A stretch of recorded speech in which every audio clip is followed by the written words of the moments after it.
You must understand this. See, one thing is, you have not seen the world. You have only seen it the way it's reflected in the mirror of your mind. Yes? You're not seeing the world as it is. You're seeing it in the mirror of the human mind as it is distorted in a particular way. If you were a grasshopper, you would be seeing the world very differently. If you were some other creature, you would be seeing the world very differently. So your mirror is a certain level of prejudice. Among all the creatures,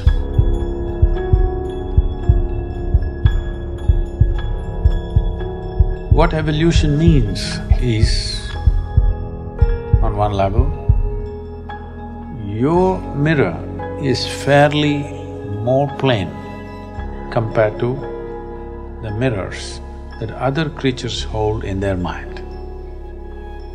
Suppose there is a tiger here, I'm talking about the animal. If there was a tiger here, he looks like this. Dinner, breakfast, lunch. He can't think beyond that. Because his mirror is like that. The mirror of his mind shows him only food.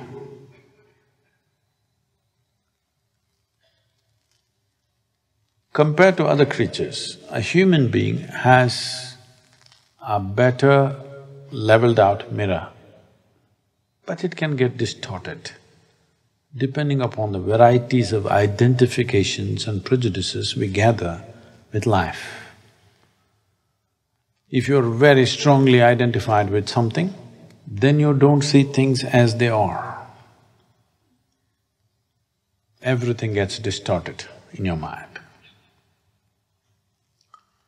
But if we work upon it, if we polish our mind sufficiently, it could become a plain mirror where it shows everything as it is. But still, a mirror doesn't really capture anything.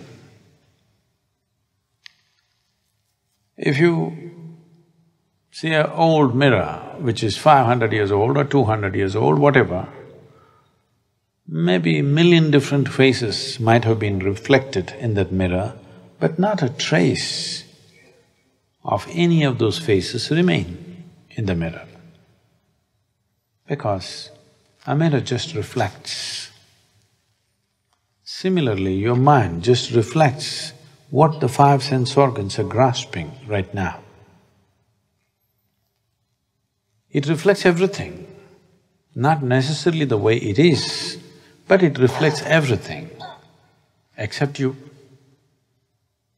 You can never come in front of the mirror because you're always behind the mirror.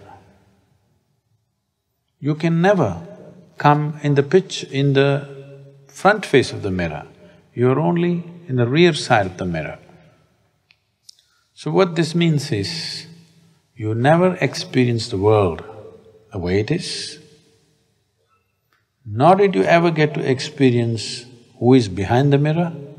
Entire life goes just seeing many images that come in the mirror which don't leave a trace on it.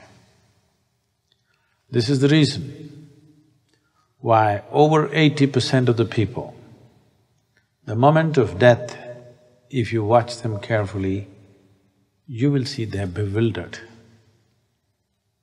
Because only when it begins, when that moment comes when it's going to be ending the way you know it, suddenly you realize you never lived it.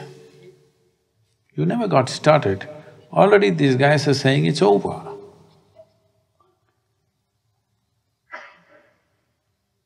You will see people who had strong experiences, not necessarily because of their enlightenment or something.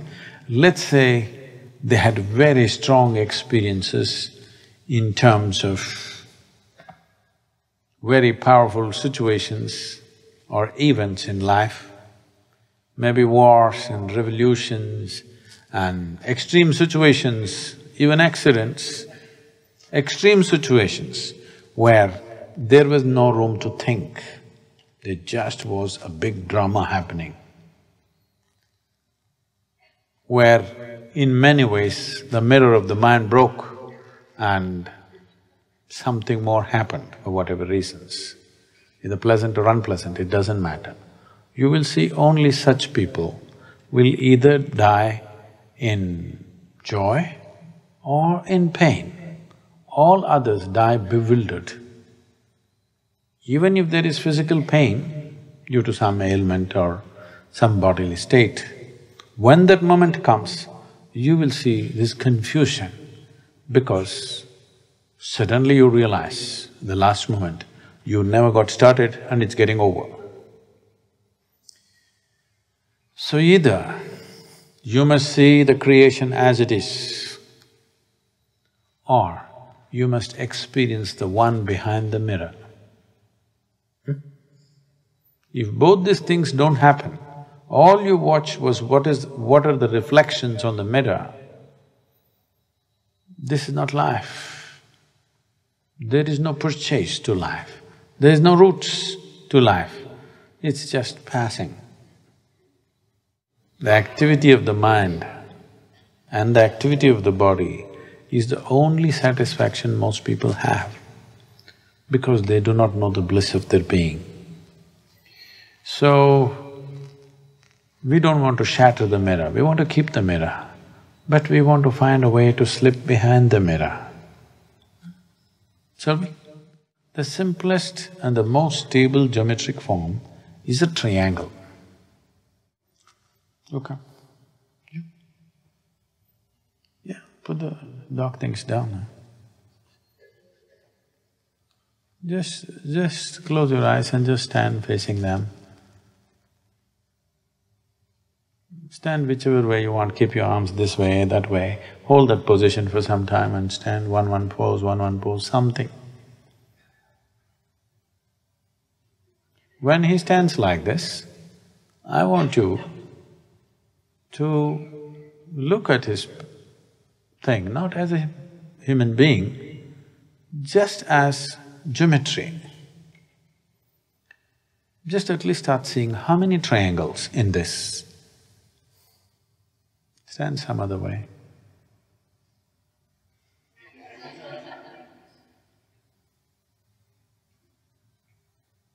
Some other way.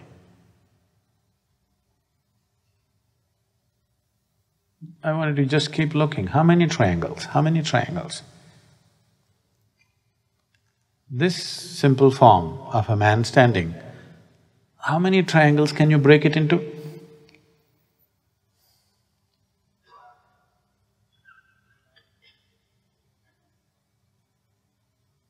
So if you're seeing 3, 4, 5 triangles, try to make it into 25. If you're seeing 25, try to make it into 50.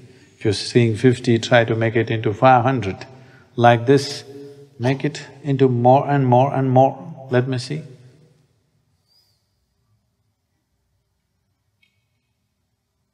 Stand some other way.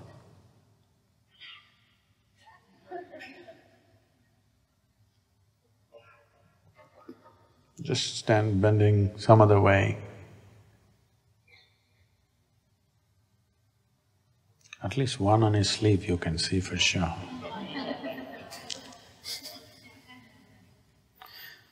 Okay. Now,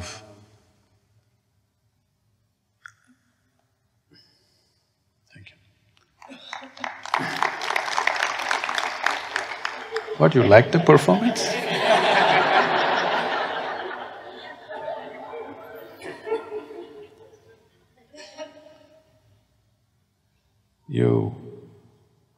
You must understand that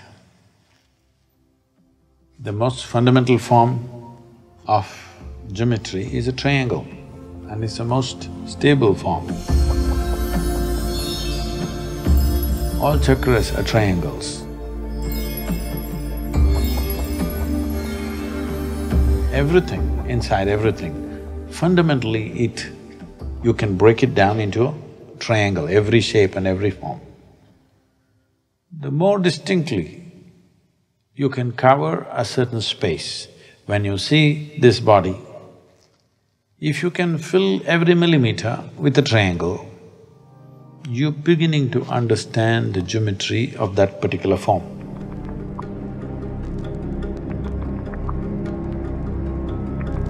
You saw large triangles, you will see some parts of the body will be cut off. Yes? If I make this body into 3 triangles or 5 triangles, some parts will be cut off, it can't be included. And some empty spaces where there is nothing will be inside. So if I have to make this completely occupied by triangles, I will have to make it into 10 million triangles.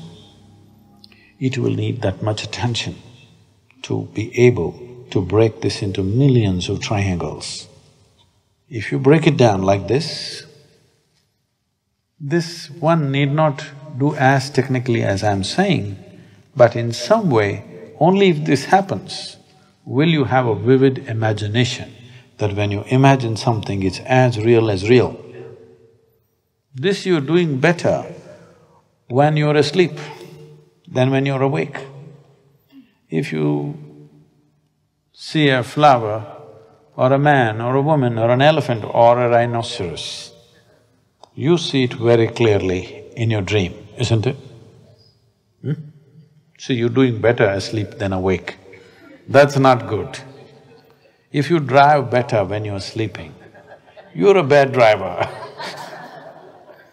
Yes. If you're a better driver when you're sleeping, that means you're a terrible driver when you're awake, isn't it? That's what is happening right now. In sleep, you're able to imagine something very clearly. Geometrically, you've gotten it all right, yes or no? If you see this person in your dream, she's just the way she is. Sometimes, if you don't like her, she is becoming like this.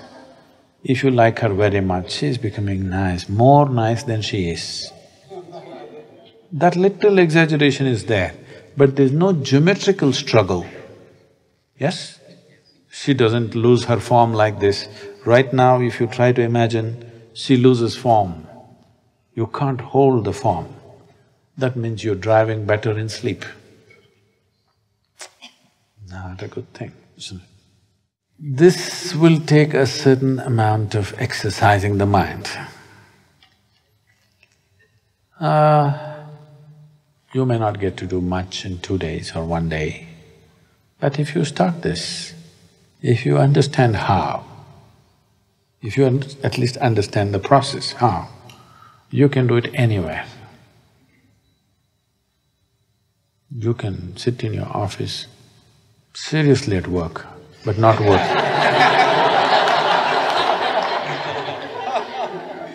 Not working. If you are sitting somewhere, anything, now you see this vessel, you can geometrically break it down into 1,000,000 pieces and put it back. If you exercise your mind like this, it'll become in such a way that you can make it do what you want. Don't get hasty and start asking for this, that, everything. Unfortunately, it may happen, but you will mess yourself up very badly. So, this is not about creating what you want. This is not about having. This is towards being. Can you maintain this discipline? Just because you have some kind of capability, you will not start asking, what is that, $1.2 billion lottery? What? Rollerball, huh? Powerball. So Powerball, Powerball, Powerball.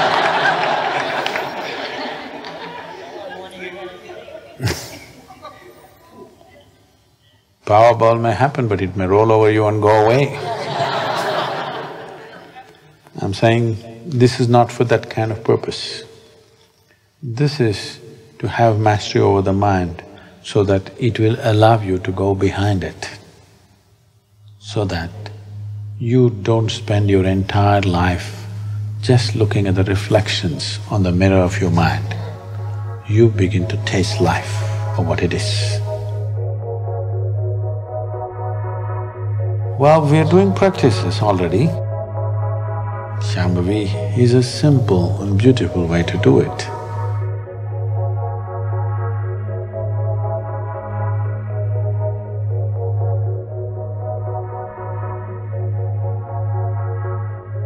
But I'm sure many of you are not able to stay there. But if we really want to just be there all the time, then a little mastery over the mind will do good. But the moment you have little capability, if you think you want to heal people, your friend has cancer, I will undo the cancer and put it back. You may be able to, but you will be a disaster for yourself and for the world, because this is not to be used like that. This is not in that direction at all. This is just to give you an access to something more than your mind in your life. Right now, it's all this bloody stupid mind, that's all you have experiencing. Thought and emotion, thought and emotion, thought and emotion. These are just images on the mirror, has no significance, has no depth, it's two-dimensional. Just a reflection. Entire life is going, seeing the reflections of life. Not good way to spend life, isn't it?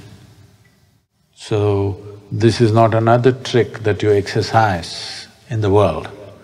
This is something that you do within yourself so that you are able to slip behind the mind. You have enough mastery over the thing. If you focus, it'll open up holes and one can go. Well, those of you who have easier way to do, you must be popping some pills and stuff to do it. It may happen. That's the biggest problem. It may happen sometimes, but then you can't fix the hole in your mind after that. That's the only problem. Here it's not like that. You become so fine, you pass through the mind, even the mind doesn't know you pass through. To keep it so subtle, it needs lots of work. I started very early. I started when I was 3.5, 4 years of age. Took hours and hours and hours of focus. I don't know how much your life is worth. Pay that much attention. If you think it's worth 1 minute, 1 minute. If you think it's 1 hour, 1 hour. If you think it's worth 24 hours, 24 hours, whatever you'll see. One who is only watching the reflections of his mind, nothing will change. Punarapi jananam, punarapi maranam. Endless cycles will go on, but nothing will change, because nothing changes on the mirror. Whose face is being reflected right now will not change the quality of the mirror in any way. Who is behind the mirror?